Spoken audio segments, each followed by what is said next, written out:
Hello and welcome to another episode of Chasing Excellence. My name is Patrick Cummings, and as always, I am here with Ben Bergeron. Every week on the show, we dedicate some time to exploring how we can live a life of better health and increased fulfillment.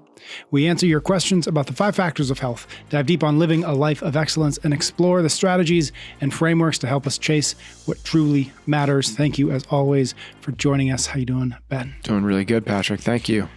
I'm going to give a quick heads up. There's some construction going on right below us, so if we have a little banging every now and again, we're gonna forge ahead. But apologies in advance if once or twice we will not let the external circumstances affect our. All right. Beyond that, what we've got on this episode, we've got listener questions about creating workouts when you have no equipment. If the original CrossFit nutrition recommendation still holds true today, learning how to make good, fast decisions, and more. Our workout is going to be a chat about some recent news that you are announcing that I'm excited to talk to you about. And then we're going to wrap things up with a quick chat about some of the things that are bringing us joy, because quite frankly, we don't talk about joy enough. Ready? Let's do it. Get into our warm up. We start each episode with your questions about the 5 factors of health, those few fundamental behaviors that most positively affect our performance, vitality, and longevity. Those 5 factors: how we eat, how we move, how we think, how we connect, and how we recover. If you would like to get a question into the queue, the best way, the only way, is to find me on Instagram, PS Cummings, drop me a DM. Let me know what is on your mind. I especially would love questions in the recovery and the eat category. Oddly enough, we're running low on nutrition questions, which has never really been the case.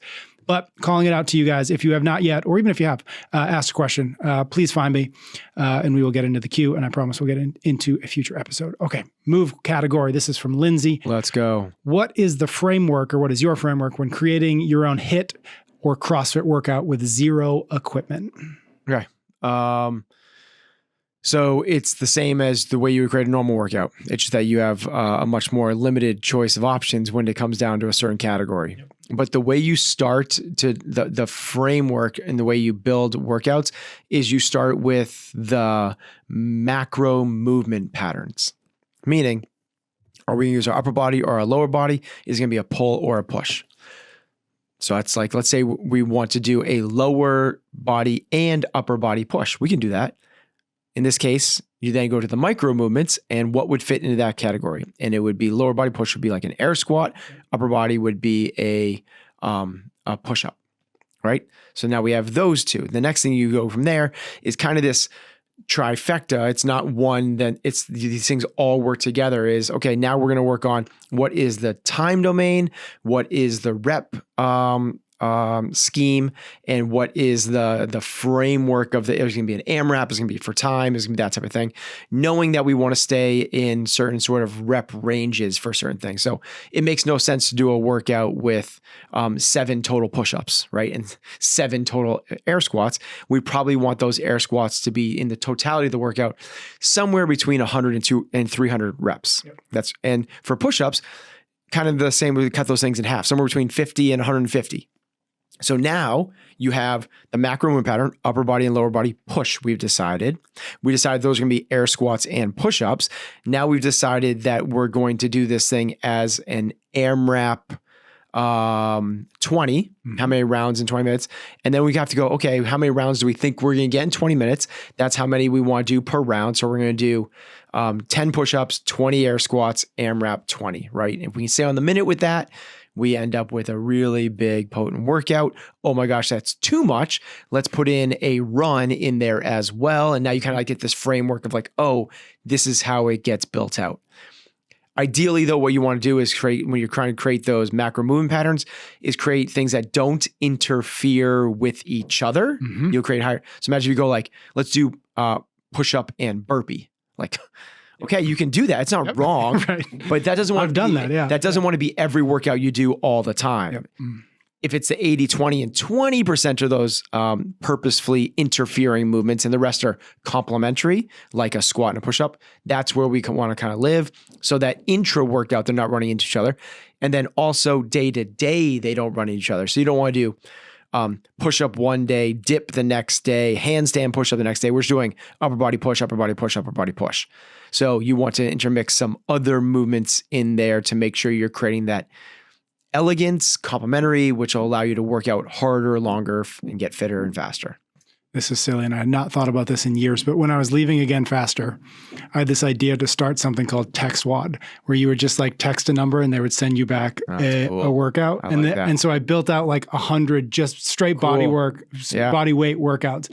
And then I realized how expensive it was to send people text messages. And I was like, well, I can't do that. But my point being, one, it's just kind of fun to think about, is that you can come up with endless iterations of like what you just laid out.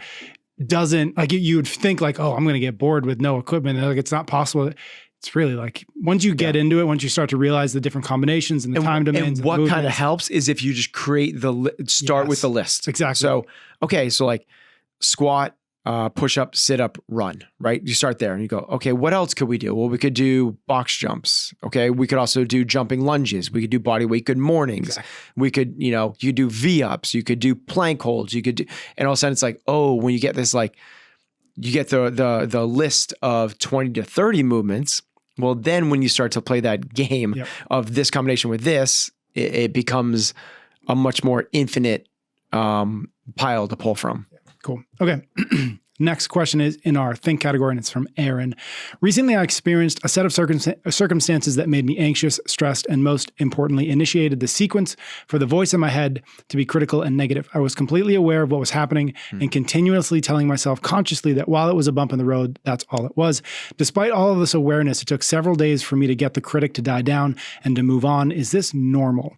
And are there any strategies we can use to get past the critic faster? Love it. Yes. Right?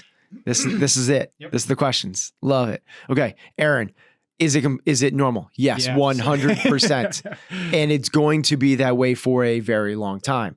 What are the strategies to kind of move past it faster? There are none.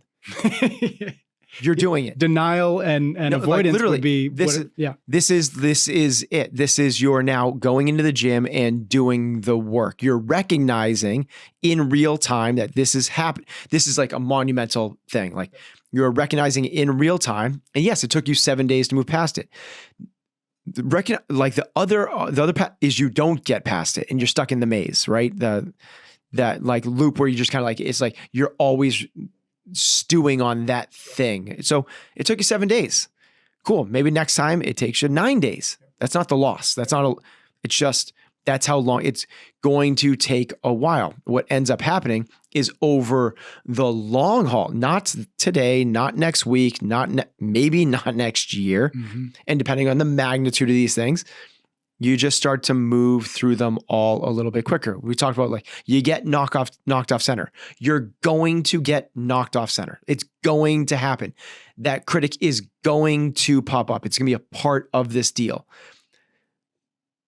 Do we have the awareness that that's happened in real time? If we have, like Aaron has, amazing, right? Amazing. Now we're going to be able to become more formidable, better. It's not going to happen necessarily this time. Mm-hmm. It might not happen next time. Essentially, this means like, listen, I started doing CrossFit and I realized that, man, I am really weak. I didn't know this, but I'm really weak. It took me, 5 minutes to do Grace, where everyone else in the gym was doing it in 2.5 minutes. What's wrong? Is that wrong? Like, am I wrong? Like, how do I get this? You just keep coming in and doing Grace. Right. You just keep showing up and putting in the work. And this is it. You're doing the work. It's not a light switch and it's never going to go away. It's like, when does Grace stop hurting? It doesn't. Right. It's always going to hurt. It's always never win Grace. Exactly. But it doesn't mean you don't go in and try to win it. You do. Yep. And you're going to battle and it's going to be a struggle. And this is going to be a part of the thing forever. We just don't want to give it extra meaning along the way. The one thing I would maybe add or ask you about is when things like this happen to me, what I try to do in that process of like when it's still happening, when it's still real, when the voice is still there, even though I can say like that voice is not helpful, is to try to understand what was the trigger, or what was the, to use words which you always use, which I love, which is like, what of your stuff, what got hit and why? And that doesn't mean you get to turn it off once you identify it, but it does maybe help you the next time. You can maybe start to anticipate, like, these are the kinds of things that spin me off into control. So again, you can't always stop it, but you can be more aware of, well, why did that thing that person say take me 2 days to kind of come back down from?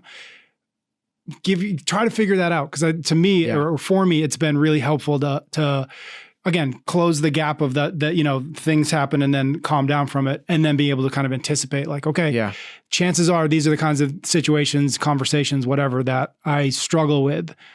And it's because of this. Okay, cool. Let me, I can now at least be a little bit more aware of it going in as well. Very cool. Yeah. Question from Paul in our eat category. 4 years, when you searched for CrossFit nutrition, you'd find eat meat and vegetables, nuts and seeds, some fruit, little starch, no sugar. Does this still stand today? There's so much information available on nutrition, and just not sure what is the right eating plan to follow. My goal is optimize health and wanting to ensure my body is well fueled. I'm 44-year-old male, done CrossFit for 8 years, generally 5 days a week. I also mountain bike regularly. I just like this question, is like that thing that Greg Glassman said at this point 20 years ago. Like, can we still use that sentence as our guiding principle? Yeah.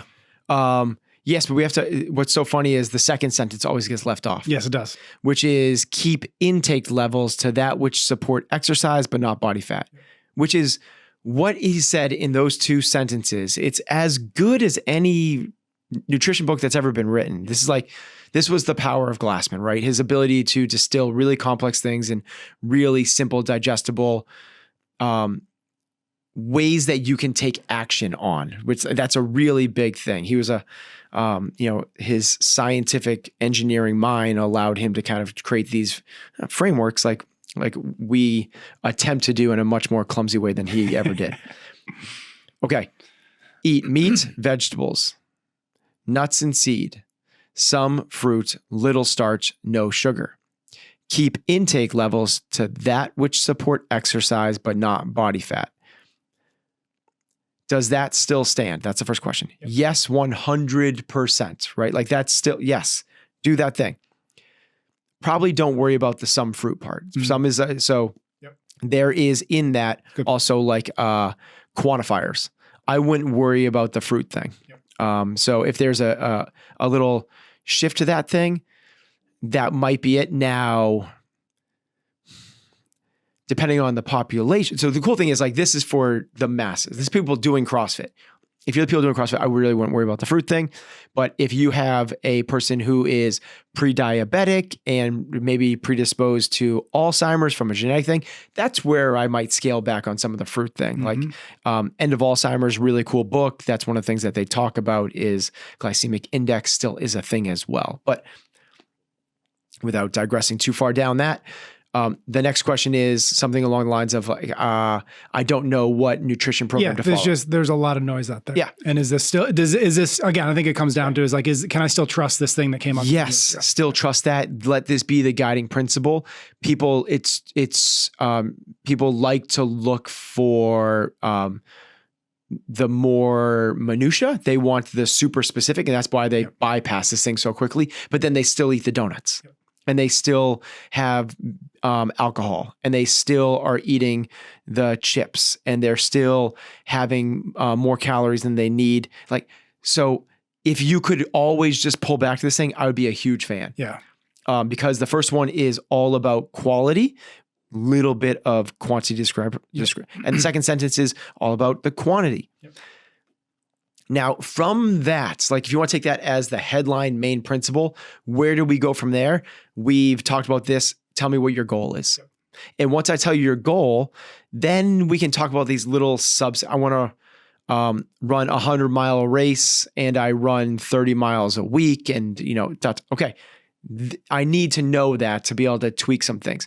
I want to lose 100 pounds. I want to train for the CrossFit Games. I want to live forever. Then from there, it's like we get to these like little sub principles. Mm-hmm. But as the top line thing that should be driving all of it, it still stands, and it should be the main thing. Love it. Next question is from Chad in the Recover bucket. Recovering from a recent acute knee injury, non-surgical torn meniscus. How should I go about reintroducing some of the CrossFit workouts, such as the Olympic lifts and plyometric metcons with burpees, box jumps, etc.? I was just getting up to some heavier weights in snatch, back squat, front squat, clean and jerk, and now the knee is going to set me back a bit. So the question is reintroducing. Yeah. These things they were doing one principle, and man, if I could just get everyone to kind of buy into this thing, it's butchered so badly. No steps back. Don't do anything that potentially might set you back. And that's how you get there. Yeah. Like, how do I reintroduce it? Slowly. Like slower than you think. You can take the steps forward, but they're tiny, tiny steps. So how do you get back to those movements that they talked about? Like box jumps, you start with step ups. And then once you feel comfortable with step ups, you're jumping over a line in a stall mat on the floor, a line forward and back. Then you're jumping onto a 10-pound plate. Then you're jumping onto a 25, then a 45, then a 45 with a 25 on it until you get back up to that's. And I'm not exaggerating with that. That's literally how it goes. Like talk to Kelly Starrett, one of the best PTs in the world. He's like, do the movements, but you got to start off like if you injure your back, I want you doing deadlifts like as soon as is physically possible. But you know what your deadlift is? It's with an imaginary bar. It's just there's an imaginary bar, and then when you feel comfortable with that, then it's a PVC. And that's a PVC with a 5-pound plate on it. And how frequently can you do that? You can do it every day. And then you're not making any big jumps. That's the road back. So for box jumps, we talk about, what about for burpees? Well, can you get down into the position to do a push-up? If we can, cool. Then from there, can you step yourself back up? If you can't, we're not there yet. We're going to work on what is the limiting factor holding you back. Well, I don't have enough knee flexion. Okay, so I'm going to try a little bit of this playing in positions on the ground type thing. I'm going to try some 90-90s. I'm going to try a Spider-Man stretch. Like that's how we roll back up to it, to where now you're doing step down, step up burpees. Cool, we got that. Now we're going to do jump down, but step up burpees. And then we're going to get to the regular and so on. How do we with the Olympic lifts? You start off by mimicking the movements without any weight at all in a muscle form. So there's no catching position. You're just extending. Cool. And once we got that, then we're going to bring in some load and we're going to work through muscle progressions, meaning that there's no catch position. You're not landing. You're just extending quickly and turning over the shoulders, the elbows at the top. Then we do the same thing for the slow lifts for dead back squat, front squat. Like he mentioned, you start off with no weight, then you start off with an empty bar and so on. I can't stress it enough. If you don't take steps back, and you will get to where you want to be faster than you thinking you want to go quickly and having to take 10 days off because you tweak something in the recovery process. No steps back, meaning avoid that 10-day period where you overshot it. I imagine, and it's just a wild guess, is that the reason people don't adhere to that philosophy or that principle is a lack of patience. Yes, 100%. 100 is just like, I don't want to do the step up thing. I 2 weeks ago, and I did it, and I felt ready. I felt like I was ready. Like, right. No, you didn't, because you'd missed the step in between. You weren't ready because it was too big of a jump. It's essentially like, hey, I want to try to set a new PR. So what I've clean and jerked 300 pounds. And what I want to do for my next one is try 350. Like, what happened to 305? Right. Like, what happened to 301? Like, that's a step up. Like, we're not doing any of the big jumps. Got it. You should be so supremely confident that you have the capability and capacity to do that movement. It's not a question. If it's a question, you're not there yet in a recovery process. Now, that's very different than like leaning into discomfort. You're injured. You're a special population. Like those rules do not apply. No steps back. Last question in our warm-up is from Catherine. It's in our Connect bucket. I'm the president of my student-run university sailing team. Yeah. I'm struggling a lot. I'm struggling a lot with being decisive as a leader and making good final decisions. I feel like I waffle around a bit, and then when I do make an executive decision, they more often than not feel like the wrong one. Maybe I'll grow into it, but how do I balance thinking through a decision with making quick and decisive ones, build, measure, learn type of thing? Oh. A lot of the day-to-day has to happen quickly as certain issues arise and need to be dealt with pretty immediately. Okay. Cool question. This is one of the hardest things about being a leader, right? It's the decisions ultimately fall to you, and you're not going to always make the right ones. Okay. So just having that understanding, which it sounds like she does, and she knows that it's part of the process, this build, measure, learn. So basically the build is like, hey, I've decided we're going to go in this direction. Then the measure is, was that the right decision or not? Then you learn and you do it again. They're like, the first part is, you're probably early in your development of being a leader. Just understand that this is part of the process and you don't need to get it right all the time. Hopefully it's more than 50% of the time. Right. That's what we're looking for. Because if it's over 50% of the time, it might take a while, but you're going to go upwards, not downwards. If you make the wrong decisions more often than not, you're going to go downwards. Yep. Okay.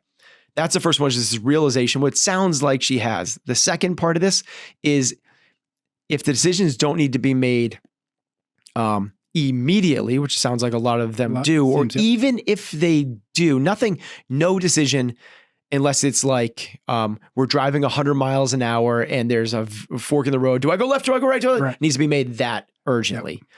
Most of them have most times you have the ability to at least socialize the issue. And in that case, whether you can do that with one person or a small group of trusted, the more the better, right? You ask other people for their opinions. This is something I learned from Nelson Mandela, which he learned from his dad, who was a tribal leader. He would go to these tribal meetings with his dad, and as the leader of the tribe in these big meetings, his dad wouldn't talk through the entire meeting that sometimes lasted hours. He literally wouldn't say anything. He would just listen there and let every single person voice their opinion. And at the end of the meeting, he would go, thank you for everyone for sharing their thoughts and opinions. This is the way we're going to move forward. It's like, that's a really powerful way for you to identify your own blind spots, hear from other people what they think is the right way to go. And whether you go that way or not, it's okay. What people want is a say. They want a say. They want to know that their voice has been heard. And it's such a powerful way that I've learned as a leader is, I think I have the right idea. I'll come in and socialize a possible decision point. And through hearing it through everyone else, I'll go, ooh, actually, I think that this might be a better way. You get to, it's a better way than you just going like, okay, I need to make a decision. I'm going to do this. Share it. You don't have to do this thing alone. I guess my one question, it would be, or my one maybe thing to pick out there is this idea, the build, measure, learn. How important is it to know like what you're measuring or how you're measuring a decision? Because a lot of times I think absent of at least an internal sense of like, okay, how am I going to know to Catherine's point, like, how am I going to know that was a good decision or a less than good? Absent of like having a sense of what that is internally, like I can only imagine that we measure it by like, are people mad at me? Right? Unless it's like really like objective where it's like, did we win the race or, and I can track that back to my decision, or did we hire the right person? And I know that because, like there are some things that are obvious, but in the day-to-day where it's like kind of like I need to make a bunch of decisions relatively quickly, sometimes those decisions will be made kind of absent of thinking like, oh, how will I be able to measure myself so that I can learn from it? So any sense of, because you're making hundreds of decisions all day, here. And some of them are big enough that you'll know the answer, or you'll know if you made the right decision. A lot of them won't be. Do you have any sense of like, how can you kind of like reflect back on it? The academic business answer would be you create KPIs, key performance indicators for each of these factors, and you track them on a weekly scorecard to see whether things are, that's not the answer. Yeah.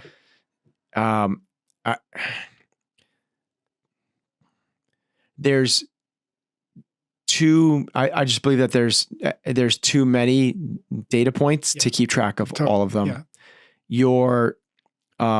What you don't want to do though is make a decision, go back up into your ivory tower and come back down to the playing field and get feedback 10 days later. Mm-hmm.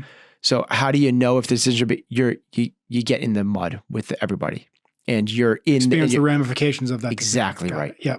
You got to live it. Yep. And for you it's an impossibility to try to literally track every decision you're making. Right. And we make, the saying is we make like some 200 and some odd just on decisions on nutrition. Right.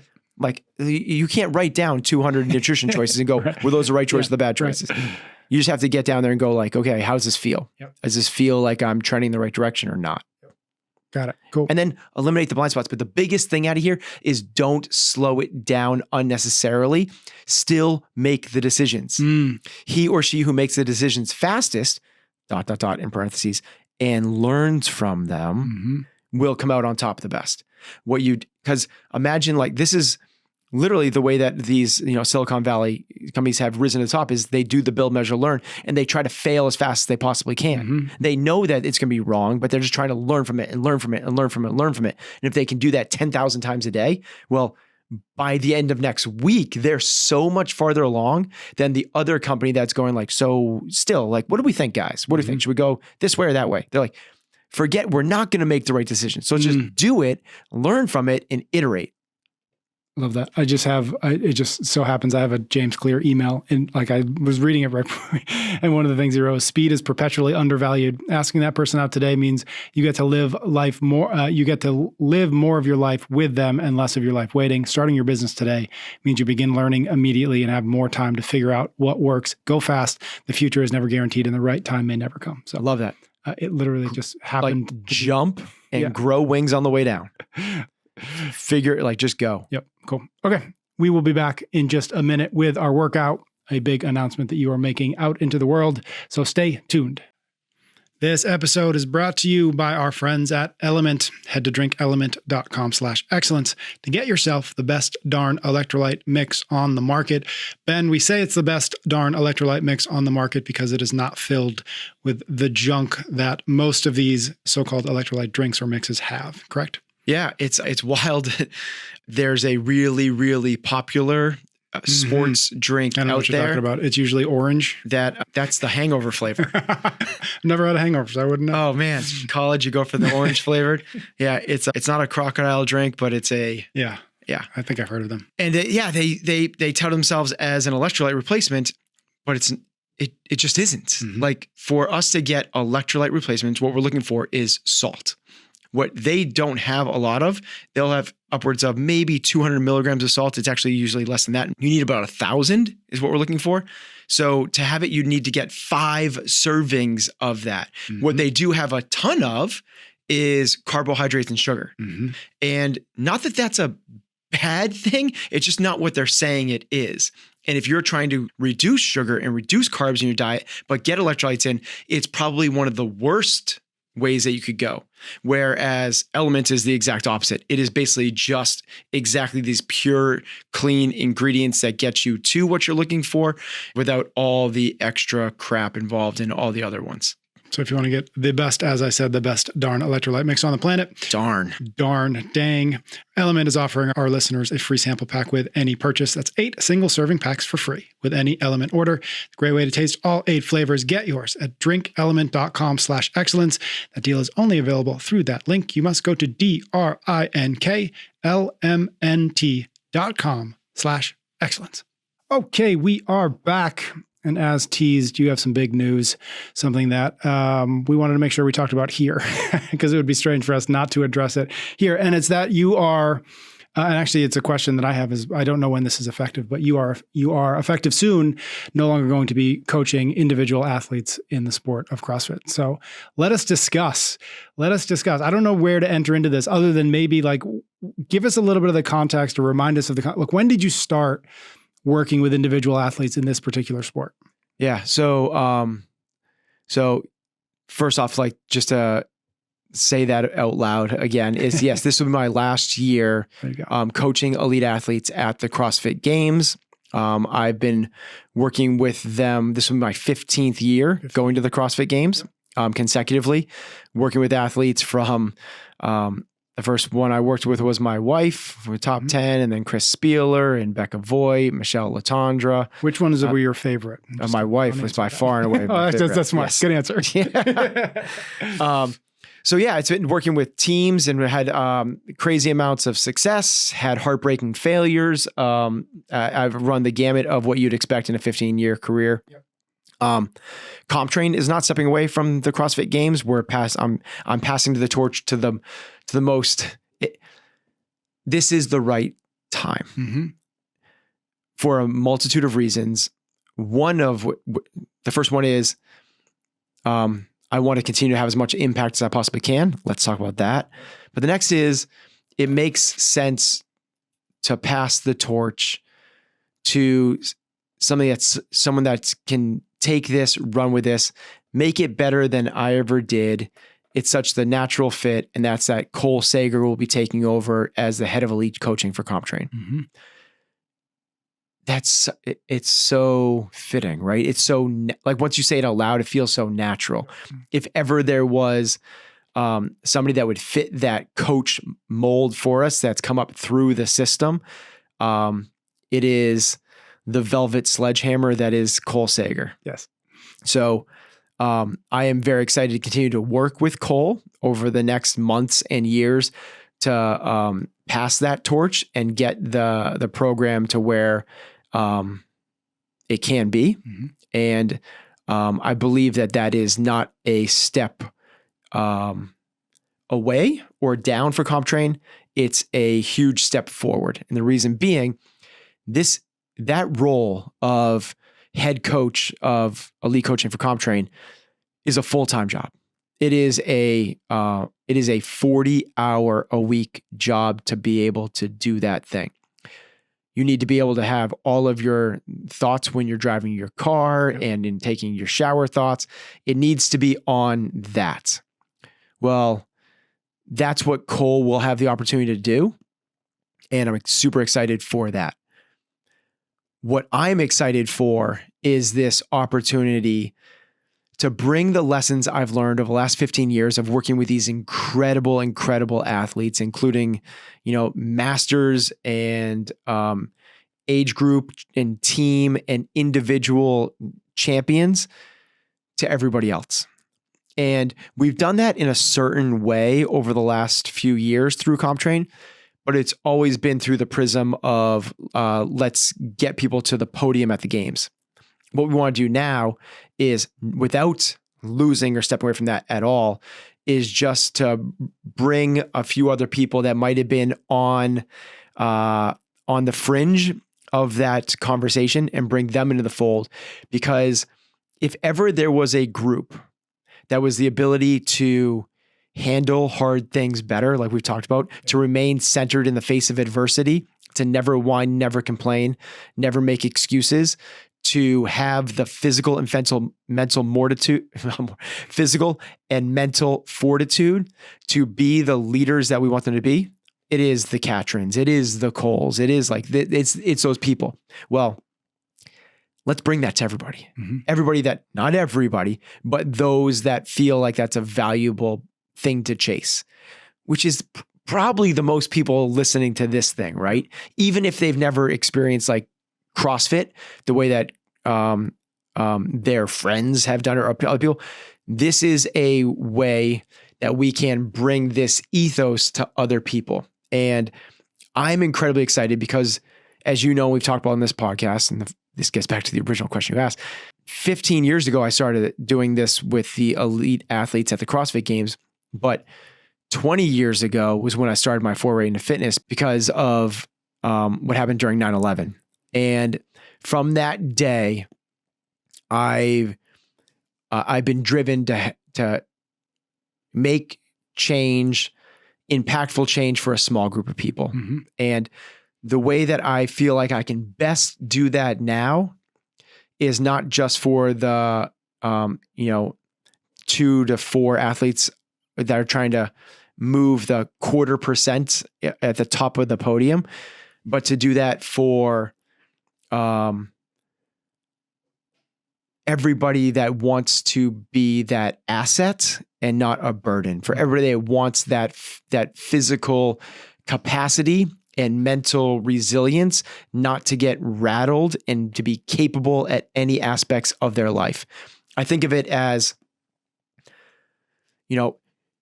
I've shared this with you in terms of you're walking in the woods with your buddy and a tree falls on your buddy. Yep. Well, the first thing you need to be able to have is the mental centeredness not to freak out. Like you have to be that, which is what we talk about on this podcast all the time. That's at the heart of what it means to be a CompTrain athlete. We've talked a long time, like better people make better athletes. And we say better people, it's not like, are you roaming the town center looking for old ladies to help walk across the street? Better people means like more resilient, more centered, that you're chasing what actually matters. That. So the first thing is that tree falls on your body. Do you not freak out? Do you have that mental centeredness, right? The next thing is you need some physical capacities, either to be able to pick that 300-pound tree off of your buddy, right? That's a level of strength that we want our athletes to have. Or you can't get it off. So can you run the 3 miles out of there in under 25 minutes? Like, do you have that capacity? Okay. Or instead you get that tree off the person and then you put them on your back. Can you huff them out with them, the 3 miles with them on your back? Do you have that overall work? I took that parable, that little story from Chris Irwin, who amazing guy, rare sense, worth checking out his content, his podcast, and subscribing to his newsletter. He's got a lot of good stuff going on. And I love that 3-pronged approach to what it means to be physically. And I kind of added on that, you can't freak out type thing mentally. That's what we're trying to build with CompTrain, is physically capable and mentally unshakable athletes. And now we do that through hard training. We're not doing it through, ice plunges. We're not doing it through journaling. We're not doing it through retreats. We're doing it through hard physical training, because I believe that is the most powerful way to get to those two ends. And starting with the desire to have impact, I don't see a better place for me to put my efforts in today than this. Let's create a community of these physically capable and mentally unshakable athletes. And if we're able to do that, where we create this really something that hasn't really existed before, because I believe that we can do that. Well, I believe that small group has the power to do some really, really cool stuff. If you want to make change, this is the way I think of it. If you want to make change in the world, there's the surefire way to do it, which is you change laws, you change governments, you change education, you change religion. When those things change, like the masses change. That's not really my sweet spot. It's not what I would get excited about. That's not a battle I want to do. Like Greg Glassman was excited about that stuff. He was a revolution and a lobbyist. Like he wanted to take that fight and go into the courtrooms.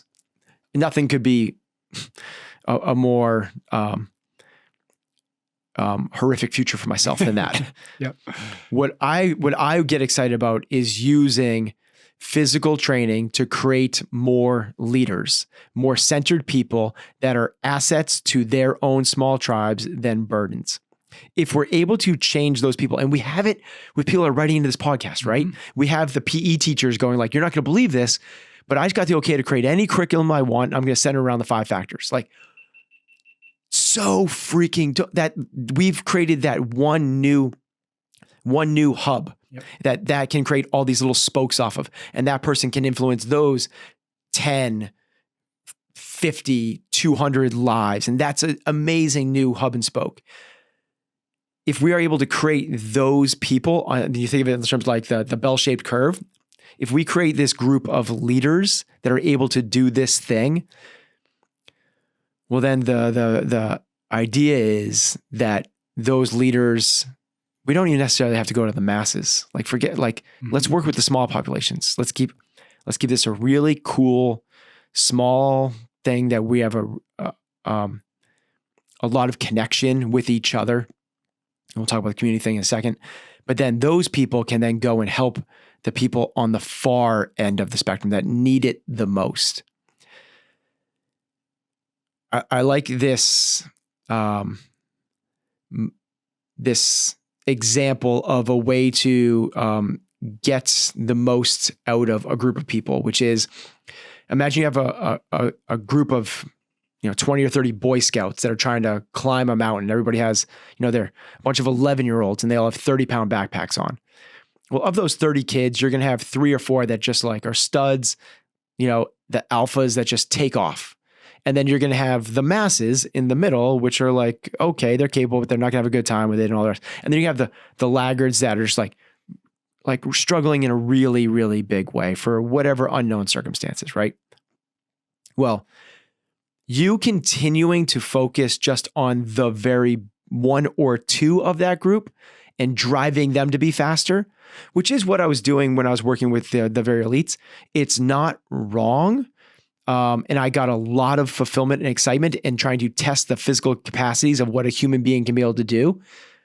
But right now, what I want to do is go, hey guys, not just these 1 or 2, let's take the top 5 or 6 of those people, work with them to go, here guys, let's have you guys go back and work with those 3, 4, or 5 people in the back. You guys go to the end of the line and you guys work with them on the back. And then all of a sudden if it's just pushing the front runners get up there in an hour and a half, but the laggards get up there in 10 hours. Yep. That's not the way to do it.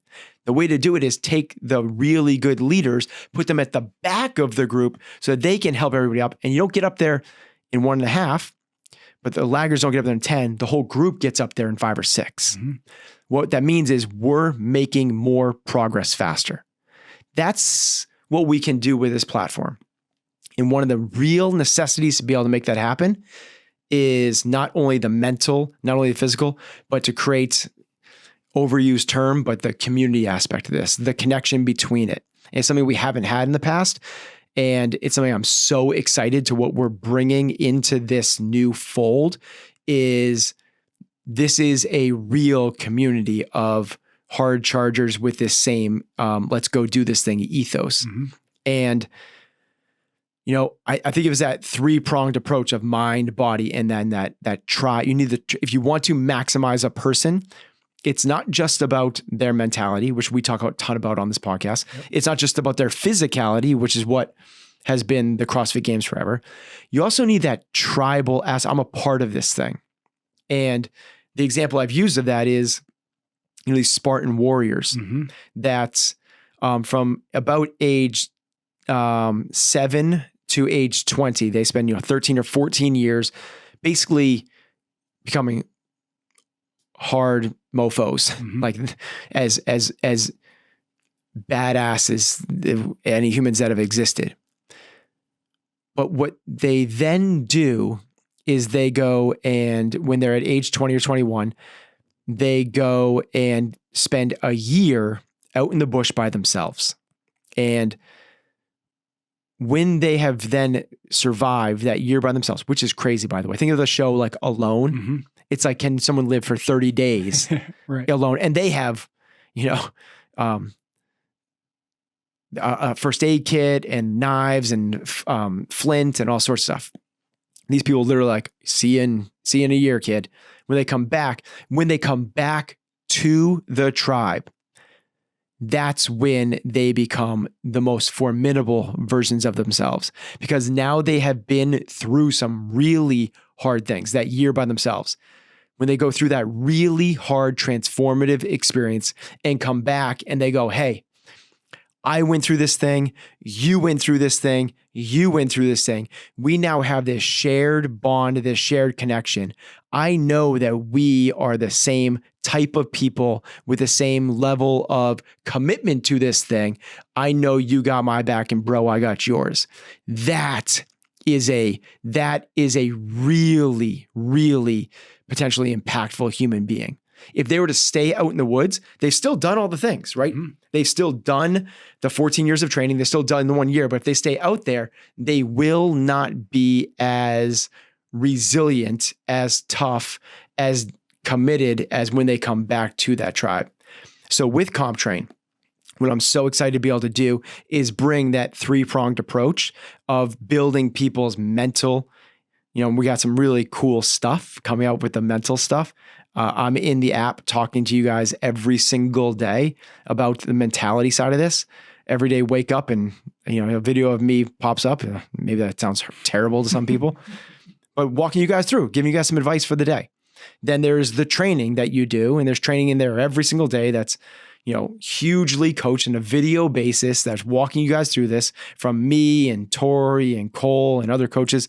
And then there's also this connection piece where we are literally connecting the dots, not just like, hey, we're all doing this thing together. Like, no, we're literally doing this thing together and communicating on the message boards, on the leaderboards, with the comments and the fist bumps, and then getting together and doing these things in real life as well. So it's a big move. It's a thing that I wrestled with for a very, very long time.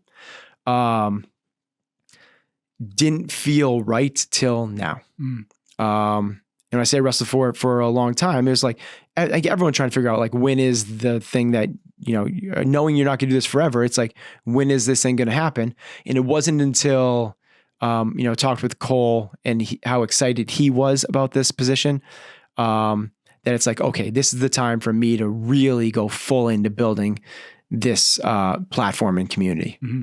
CompTrain has gone through a lot of changes over the last, let's call it 3 years, 4 years, maybe. Like if we really start thinking about like, when did things shift from, whatever we want to call it, like version 1 was maybe like the blog and like 7 athletes here at VCFNE.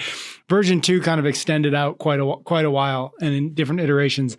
And, version 3 was, again, you tell me when the time frame was, but like, it felt like 3 or 4 years ago, like started to shift a little bit. Do you feel like this is a return to something that you had done in the past? Is this a whole new direction? Do you feel like this is like setting off on a whole new course?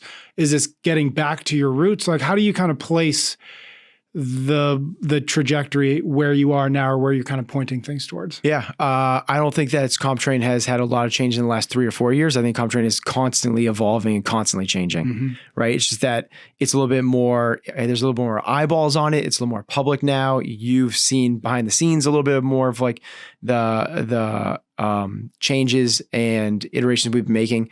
But early on, like it was me training my wife in the gym. Yep. And then a really big change is like I was as far as I can remember, I was the first remote coach with Chris Spieler. I don't think that really existed at all. So like that's a really big different thing. And then we're bringing athletes in from different parts of the world. We had athletes coming from Dubai and other parts of America to join and create a team here that would train together. And we're hiring these people to work at the gym. That's a really different big thing.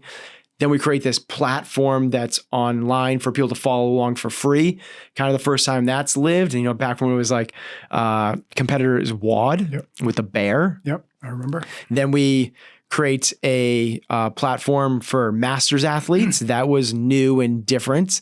And then we went onto our own app, which was one of the first people that's done this new app thing. We are going to bring athletes in, create a camp, create an academy. And now we're morphing towards this. Let's build this into a community that speaks to not just the games athletes, but anybody that identifies as training really matters to me. Like this is a thing that I want to lean into in my life. I believe as echoes outside the walls, it's worth me investing and putting a lot of attention into this part of my life. That's what we want to do now.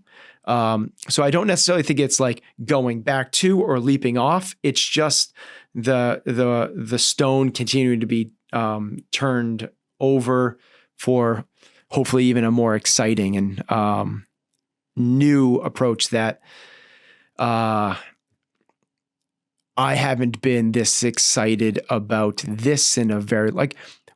When was the last time we sat here together and talked about CompTrain like this? We never have, because there's I was coaching elite athletes. Yep. That's what I was doing. Yep. And then CompTrain just kind of sat on the side and doing its thing. Well, we have somebody else that I feel incredibly confident in that can do that for us now. And now I'm excited to do this thing and make this thing a platform to what it can be, to kind of like lean into the potential that exists inside of this. Last question. How weird does it feel to know that, like, come whatever the date is, August, whatever,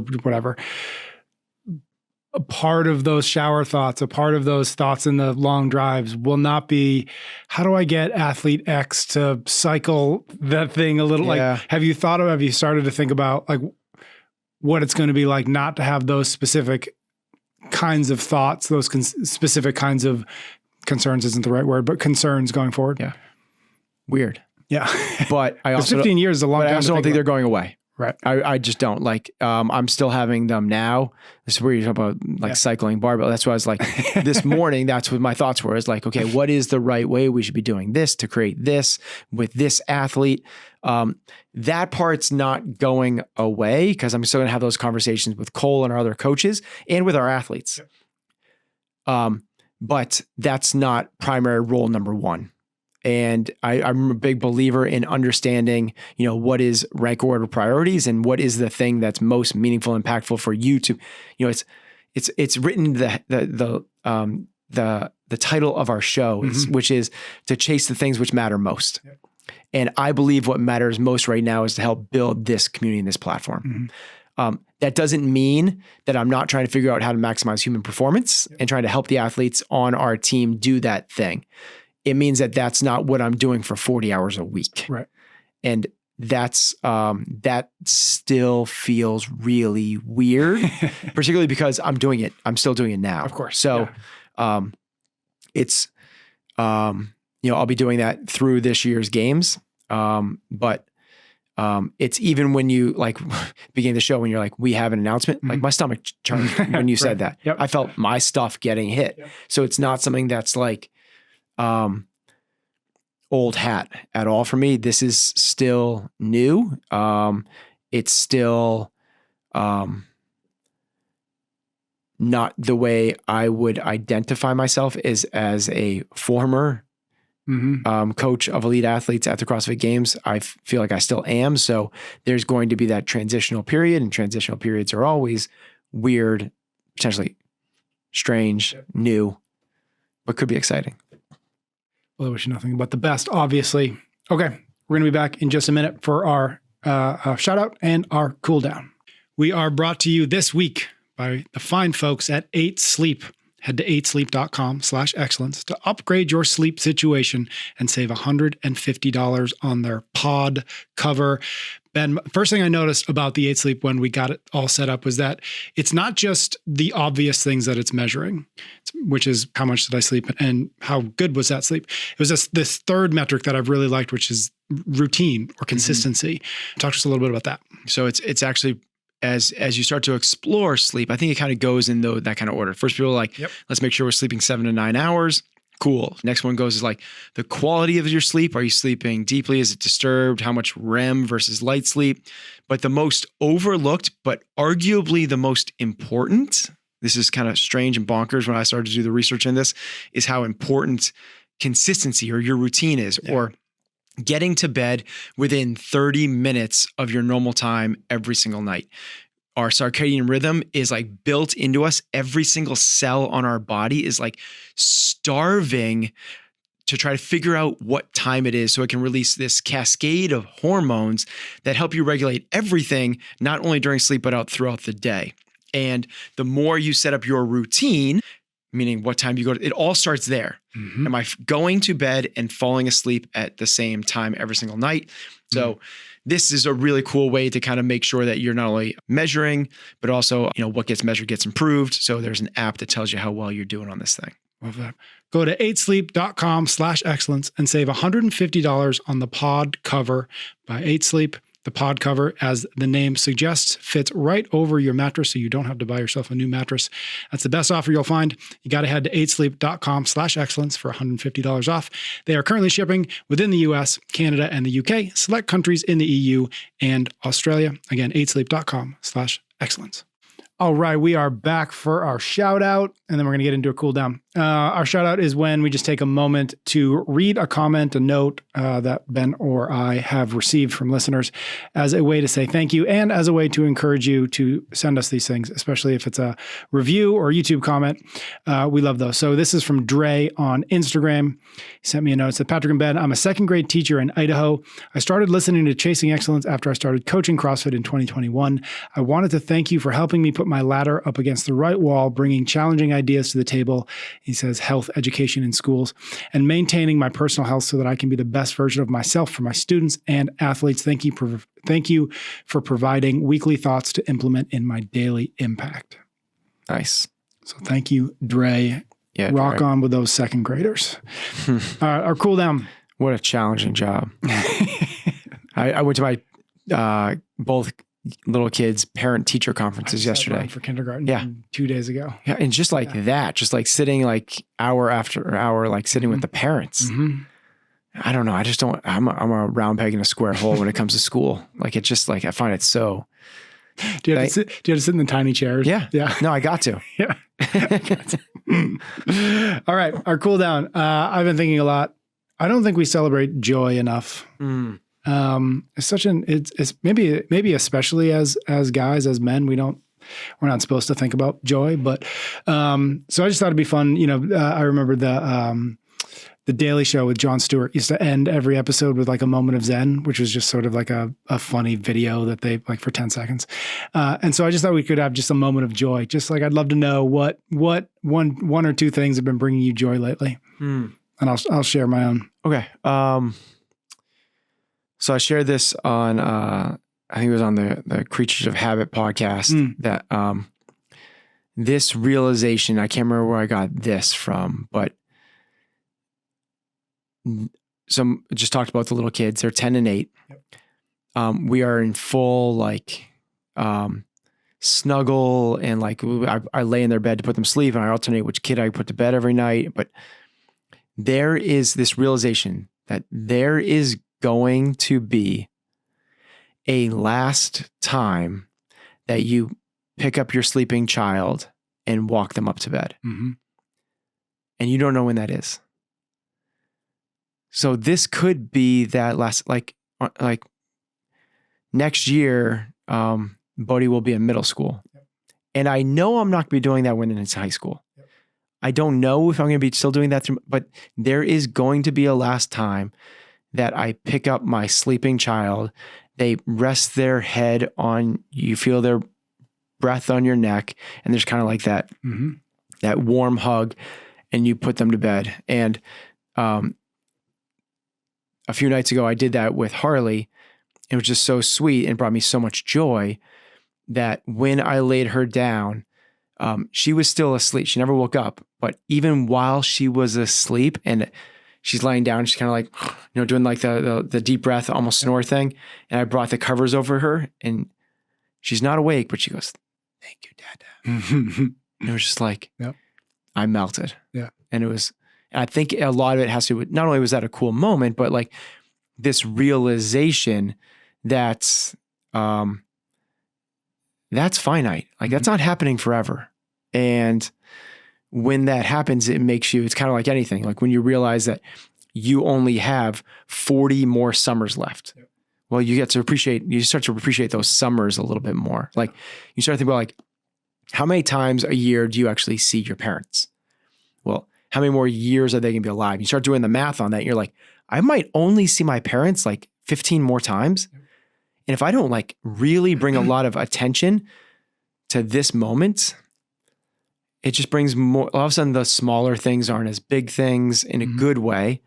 And it brings more appreciation now. Yeah. It's interesting that, the on the outer edges of those moments of joy is that sort of bittersweet recognition that it's joyful because it's joyful because it's going to disappear. Yes. It's joyful because it's momentary. It's joyful because I can't hold this thing. If you had that forever, it would cease to be the meaningful thing that it is. If it was always a beautiful sunset, always, and it never changed, right. It becomes the new norm. Yep. And it loses its impact. Yeah. Yeah. I mean, unsurprisingly, my moment of joy is also kid related. I think kids are unique in their ability to create these moments of joy. I think that's what it can be sometimes easy to overlook in the overwhelm of parenting, is that kids introduce these moments of joy in ways that just simply can exist in other ways, in other means, in other places. And so the thing that's been bringing me a lot of joy lately is, this is very, very directly to things we've talked about here, which is I read in the Starrett's book, Built to Move, I read about how they used to walk their kids to school. And so as soon as I read that, I picked up my phone and I was like, how far from school do I live? How far is it? So I live about 8.5 miles from Emerson School. So don't worry, I'm not walking. Okay. I'm not walking there. So immediately I was like, well, damn it, I can't make them walk. Do you drive somewhere? Yes, exactly. Oh, cool. So what I realized is I can drive and park at our public library, and our library, middle school, high school, and elementary school are all kind of like one big campus. And there's a road between all the track and field, the baseball fields, the football fields, and then walk past the high school. And then eventually I get to the elementary school. So it's about 3/4 of a mile from where we park to where we walk. And so over the last 3 weeks, we probably do it like 2 times a week is kind of my goals. Cause like that's where I can 15-minute walk. In. Yeah. Well, it's actually like a 30-minute walk, 25-minute walk one way. And then, so I bring my youngest with me as well. And so little Miles tails on. So he and I have almost an hour walk together. And then, and then Emerson, the kindergartner, we bring him again. It's like 25 minutes, 30 minutes. And it's just like the weather's turning nice and the boys love just being out in the world running. And it's just like, so it's become my favorite thing. Like the days that I get to go bring them have become easily my favorite things to do on those days. And it's so strange that it feels like as we're walking, at some point when we get close to the school, all the parents who are driving their kids into the school start kind of intersecting with them. And I can see parents looking at me and thinking like, what is he doing? Like, why do I keep seeing this guy and these 2 little kids walking?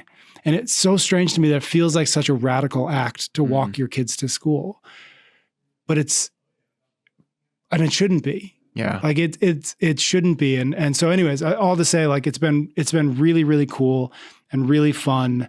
And I'm immensely grateful for the Starretts to kind of inspire that. Even literally, I just read it and I was like, and I said to my wife who was on the couch next to me, I was like, I got to figure out how to walk Emerson to school, which of course she thought was absurd because we live 8 miles from school. Right. So, but and in the moment, it was like, yeah, that's absurd. I don't know how to do it. But within 5 minutes, I figured out a solution, and it's awesome. And I can't wait. He's going to be at this school for 4 years, and then he's going to move on to it. So I'll figure out another solution in 4 years. But my youngest will still go there. What about in the winter? It's a good question. Yeah. I think it's still doable. Yeah. I mean, it's going to be colder, but it's still doable. I mean, the kids are outside all the time anyway. So, that's there'll be days where it's not super comfortable, and maybe we skip those days. But I don't know. It's just like to know that like I get to do this for the next handful of years is really brings me immense amounts of joy. Love that. Yeah. Cool. All right. That was our moment of joy. Oh, folks, take a minute. Think about what is joyful in their lives. Because again, I think we skip over that as an emotion. And as you can tell, I think from the last 5 minutes, you shouldn't. You should revel in it when you have it. Thank you everybody out there for listening. Thank you for your ratings and your reviews. Ben and I will be back with another episode of Chasing Excellence next week.